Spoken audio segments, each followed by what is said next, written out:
मनसेच्या वतीने आयोजित अभिनव आंदोलनात शिक्षक संघाच्या प्रतिनिधींसह नागरिकांनीही सहभाग घेतला। शिक्षकांकडून केली जाणारी निवडणुकीची कामे बंद करण्याच्या मागणीसाठी पुण्यातील सुमारे 50 शाळांच्या विद्यार्थ्यांनी विविध रस्त्यावर उतरून राष्ट्रगीत गायन केले।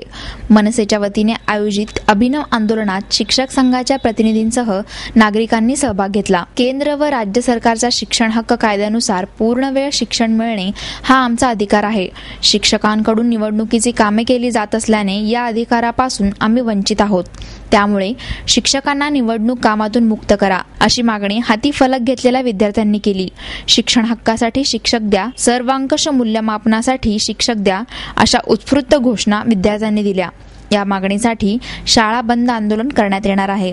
विद्यार्थी काळ्या फिती लावून वर्गात बसून हा बंद पाळणार असल्याचे मनसेचे पुणे शहर उपाध्यक्ष अजय शिंदे यांनी सांगितले। आंदोलनात मनसेचे शहर अध्यक्ष बाळा शेडगे, नरेंद्र तांबोळी, नगरसेवक रवींद्र धंगेकर, रुपाली पाटील, नीलम कुलकर्णी, संगीता तिकोणे, अनिता डाखवे, राम बोरकर, संदीप महिते, रवी खेडेकर, प्रशांत मते, राकेश क्षीरसागर इत्यादींनी सहभाग घेतला।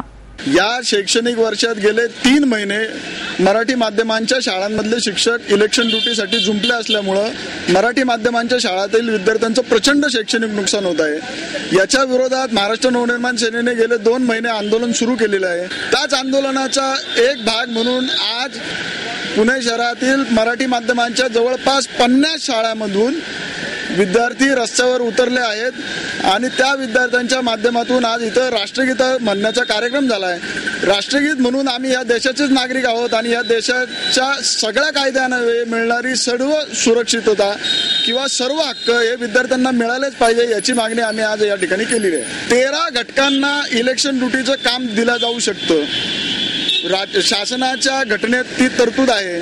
मग त्याच्यामध्ये पोस्टमन आहे, इलेक्ट्रिसिटीचे कर्मचारी आहे, नर्सेस आहे, वैद्यकीय कर्मचारी आहे, मध्यान्ह भोजनवाले आहेत, क्लार्क आहेत, असे 13 घटक आहेत। त्या 13 घटकांपैकी एक शिक्षक आहे। असं असताना फक्त शिक्षकाला वेटीस धरलं जातं। मराठी माध्यमांच्या शाळांमधल्या शिक्षकांना वेटीस धरल्यामुळं विद्यार्थ्यांचं प्रचंड नुकसान होतं। त्यामुळेच आज मनसे या ठिकाणी विरोध करत आहे। मोठ्या प्रमाणावरती शिक्षकांना काम दिलं जातं। या सगळ्या घटकांच्या मी जे 13 घटक सांगितले त्या घटकांना या इलेक्शन ड्युटीमध्ये सामावून घेतलं जात नाही आणि शिक्षक हा फक्त मराठी माध्यमांच्या शाळेचा घ्यावा असं कुठेही उल्लेख नाहीये। तिथं फक्त शिक्षक म्हणलं गेलेलं आहे।